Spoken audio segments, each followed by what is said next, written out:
The theatrical release of Bleach, the 1,000-Year Blood War, The Calamity, is here for all to see. What I mean by this is, the first 3 episodes of Cour 4 have dropped. Now, many people had already seen the first 3 episodes prior to this, in theaters and through other ways on the internet after the release, but I wasn't lucky enough to view them prior to its airing. But I'm low-key glad it turned out this way because I was hyped the entire time during all 3 episodes. I was so locked in that when the outro began, I would be astounded that 20 minutes had passed. Great work, Kubo, and team, truly, great work. So today, I'll be doing a review of the first 3 episodes of the final cour, just touching on things I thought were cool, interesting, etc. Because I know many people had seen these episodes already, this review will be brief, so I'll be skipping some small stuff. But starting with episode 4, I intend to do more in-depth breakdowns of each new episode to come, so subscribe to stay up on that.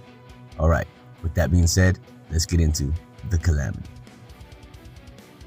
So the first episode starts with Juha's dream vision of being defeated by Ichigo. I think this was the perfect scene to kick off the final season, foreshadowing for the climax. And when we cut to Juha sitting in his throne, we see what the Almighty looks like from his perspective. This was something I hoped they would show us. I didn't think it would happen this soon or like this, but this was something I briefly mentioned wanting to see in my first video on surprises to come in the final cour.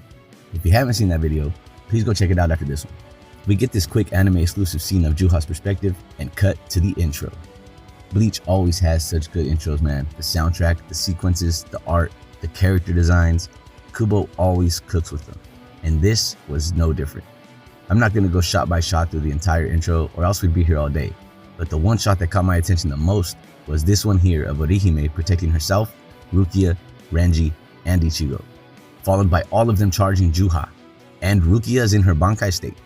I forgot to mention this in my first video, but Rukia and Renji doing more in the final battle is something I can't wait to see. It's going to make everything so much more high stakes. Shunzui and Ukitake also caught my attention in this intro. Does this mean more lore? Maybe Hell Arc lore regarding Ukitake is to come? That'd be so crazy, something I would definitely not see coming. Also, the lyrics. I love when anime intros are telling you the story with their lyrics. So good.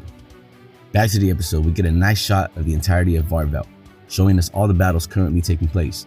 Gerard in the visor, Yorichi and Askin, Baz B bleeding out, and end up at Hashwalt versus Uryu.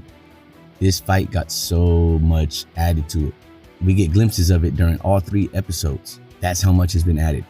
This fight does so good at reminding us how tactical Uryu is when he fights, and how good he is at analyzing his opponent and the situation.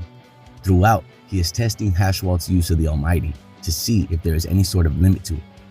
We get this clean shot of Hashwalt appearing behind Uryu, telling him he sees everything. Then Uryu activates Vollständig and spams arrows, and we see Hashwalt seamlessly dodge them and even run on them towards Uryu and completely tosses him around with Juha's power.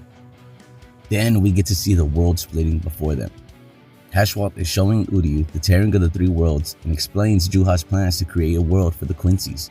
We also see Tessai, Jinta, and Urudu in the world of the living witnessing the tearing, and I think this is some can't feel your own world foreshadowing.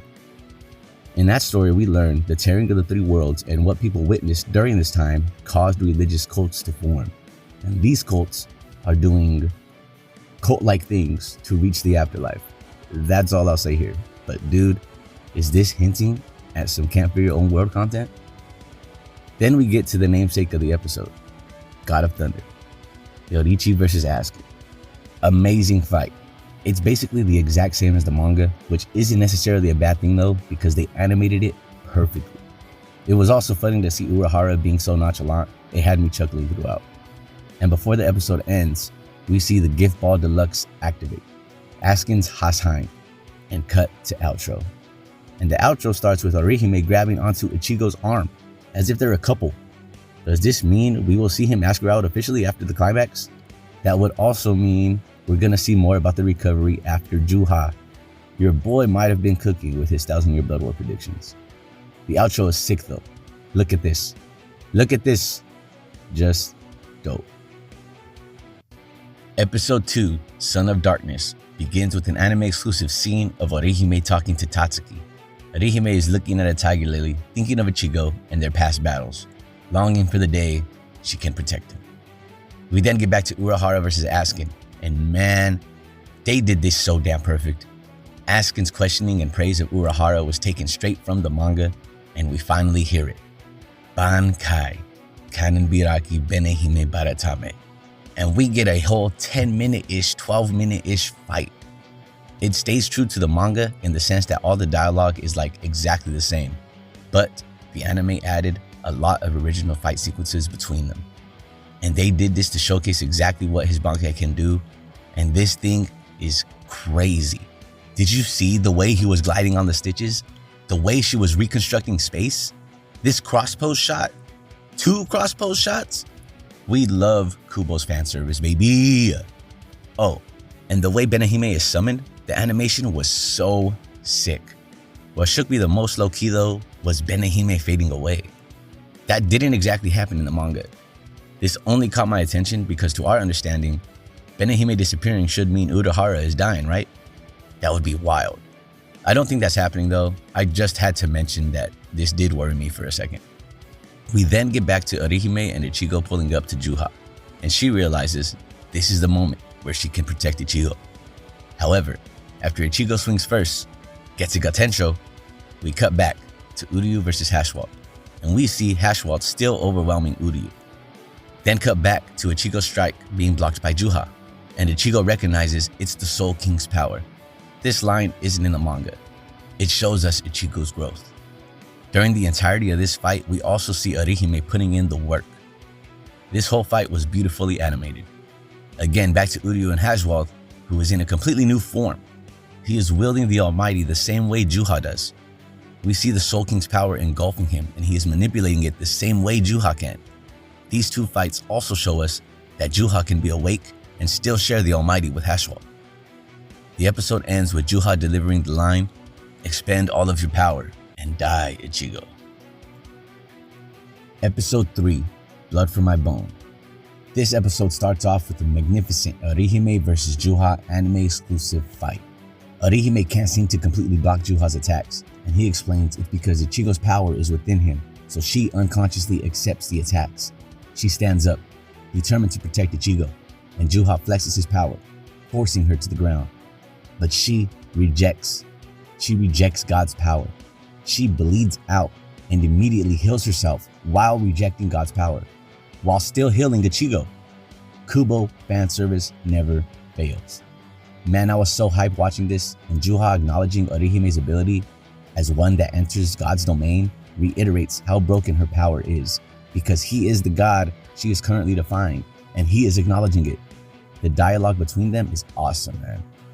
And when Ichigo gets up and comes at Yawak again, Juha delivers more new dialogue about how he is the world, and ending him would be ending the world. They are again putting more emphasis on this threat of the world's ending, and we love to see it. We love for it to feel more real. Juha then starts exposing Ichibe's plan to make Ichigo the Soul King as a final resort, and as he's explaining this, Ichibe is doing some kind of ritual. They are building more suspense behind his character too, another thing I honestly didn't see coming, but I love it. This again can even lead to Can't Fear Your Own World content. What if what he's doing right now is preparations for what Juha becomes at the end of the arc? Your boy just might be onto something. At the same time as this fight is going on, we are also watching Uryu versus Hashwalt, and we see Uryu doing some crazy stuff with Reishi. Hashwalt is exposing the same threat of Juha being the world, and ending Juha is ending the world. All this dialogue to build up for both Uryu and Ichigo to say in defiance, "So what?" We love it, man. We love it. You know what we don't love though? What happens next? Cut to the Visor, hiding from Gerard. They ultimately accomplish nothing. They literally all Cero him in the face, and he eats it like nothing. All of the Ceros at once. Terrible. I hate it. But the episode ends with our final exchange between Ichigo and Juha before Ichigo finally releases his new hollow form, the Horn of Salvation. Or at least that's what we call it. We will see what it gets dubbed eventually. We then cut to the outro, but get a nice credit scene where Toshiro, Byakuya, and Zaraki arrive to stop Gerard. Hopefully next episode we get to see Kenpachi's Bankai, but they really could go anywhere at this point. All in all, this season started off with nothing but bangers, man. Every episode had me hyped. So hype. And they did a good job in the anime at making it clear and making it feel that all the fights are happening at once. In the manga, it felt very linear, but the way things are being moved around in the anime makes it so much more clear to us that the fights are all taking place at one time. I can't wait to see what else is to come.